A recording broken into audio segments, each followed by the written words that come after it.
اس پر باقاعدہ تحقیقات ہوئی کہ کیا آیا یہ کلام آج وہی ہے جو کہ آج سے 1400 سال پہلے نازل کیا گیا تھا؟ تو باقاعدہ تحقیقات ہوئی تو اس نتیجے پہ پہنچے کہ اس میں الفاظ پورے کے پورے ختم ہو جانا تو دور کی بات ہے، جو زبر زیر کا معاملہ تھا، جو نقطے تھے، آج بھی وہی ہیں جو کہ آج سے 1400 سال پہلے تھے۔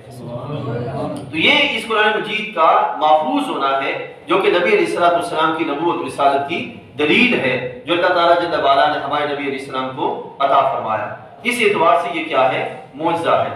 اب معجزہ کیوں عطا کیا جاتا ہے یہ بھی بات واضح رہے۔ معجزہ ایک طرف تو اللہ کے نبی علیہ السلام کی نبوت کی دلیل ہوتا ہے، تو دوسری طرف اس کے ذریعے کافروں کو دعوت دی جاتی ہے کہ اگر اس کی مثل تمہارے پاس کچھ ہے تو تم بنا کے لے آؤ، اور اگر نہیں ہے تو تم مان لو کہ یہ اللہ کے نبی علیہ السلام ہے، اور یہ جو دعوت ہے یہی دعوت برحق ہے، اور اسی کے ذریعے تمہیں دنیا اور آخرت میں نجات ملے گی۔ سمجھا گیا؟ تو یہ معجزہ ہے کفار کے لحاظ سے۔ ایمان والوں کے لحاظ سے کیا پہلو ہوتا ہے؟ ایمان والوں کے لحاظ سے معجزہ یہ ہوتا ہے کہ اس معجزے کو دیکھ کر ایمان والوں کے یقین بڑھ جاتے ہیں، ان کے ایمان میں اضافہ ہو جاتا ہے، جیسا کہ قرآن مجید میں ارشاد فرماتا ہے رب تعالیٰ انما المؤمنون الذين اذا ذكر الله وجلت قلوبهم واذا تليت عليهم اياته زادتهم ایمانا وعلى ربهم يتوکلون، کہ مومن وہ ہے کہ جب ان کے سامنے اللہ کا ذکر کیا جاتا ہے تو ان کے دل کانپ اٹھتے ہیں، اور جب ان کے سامنے قرآن کی آیات کی تلاوت کی جائے تو اس سے ان کے ایمان میں اضافہ ہو جاتا ہے۔ تو یہ معجزہ ہے جو اللہ تعالیٰ نے ہمارے نبی علیہ السلام کو عطا فرمایا کہ آج سے 1400 سال پہلے صحابہ کرام جب قرآن کو پڑھتے اور اس میں اللہ تعالیٰ نے جو خبریں دی ہیں ان خبروں کو پڑھتے اور اسی کے لحاظ سے پھر زمانے میں جو حقیقت دکھائی دیتی، اس سے ان کا ایمان قرآن پہ اور مضبوط ہو جاتا۔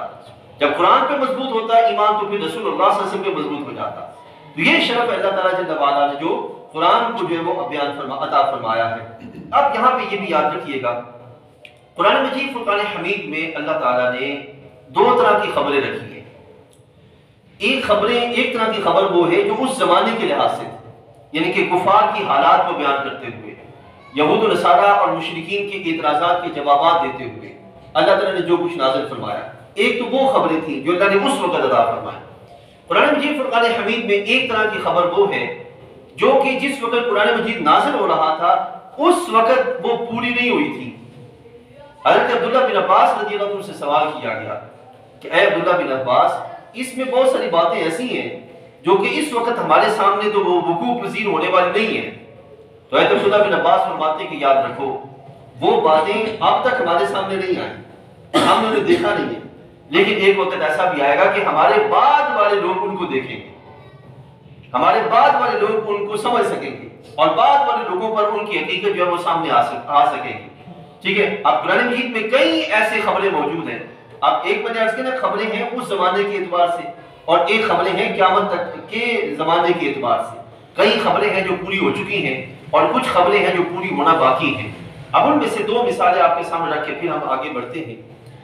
ایک خبر قرآن مجید فرقان حمید کی یہ ہے کہ اللہ تعالیٰ جل وعلا فرماتا ہے مرج البحرین یلتقیان بینہما برزخ لا یبغیان، کہ دو سمندر ہیں جو جاری ہیں، مرج البحرین یلتقیان، دو سمندر ہیں جو جاری ہیں، بینہما برزخ لا یبغیان، ان دونوں کے سامنے درمیان ایک پردہ ہے کہ وہ ایک دوسرے سے جو ہے وہ ایک دوسرے پر کے درمیان داخل نہیں ہوتے بلکہ ایک دوسرے کے ساتھ ساتھ جو ہے وہ جاری رہتے ہیں۔ اب آپ نیٹ کھول کے دیکھیں، باقاعدہ طور پر ایسے سمندر روئے زمین پر موجود ہیں کہ جو ایک طرف کڑوا پانی ہے ایک طرف میٹھا پانی ہے، اور دونوں ایک دوسرے کے ساتھ ساتھ چلتے ہیں، نہ کڑوا پانی میٹھے پانی کی طرف جاتا ہے نہ میٹھا پانی کڑوے پانی کی طرف آتا ہے۔ تو یہ خبریں صحابہ کرام نے نہیں دیکھی تھی، لیکن یقین تھا کہ جو قرآن میں بیان کیا گیا وہ برحق ہے، بعد میں آنے والے زمانے میں لوگ دیکھیں گے۔ تو باقاعدہ ایسا ہوا کہ آج اس کو دیکھا جا رہا ہے۔ اسی طریقے سے قرآن مجید فرقان حمید کے اندر ایک آیہ کریمہ ہے، اللہ تعالیٰ جل وعلا ارشاد فرماتا ہے او کظلمات فی بحر اللجی یغشاہ موج من فوقہ موج من فوقہ سحاب ظلمات بعضها فوق بعض۔ یہ قرآن مجید کی 18ویں پارے میں سورۃ النور کی آیہ کریمہ ہے۔ اس میں اگر آپ غور کیجئے، اس کو ایک تیراک تھا غوطہ خور، اس نے جب اس قرآن کو پڑھا اور قرآن کی خاص اس آیت کو پڑھا تو پڑھتے ہی مسلمان ہو گیا۔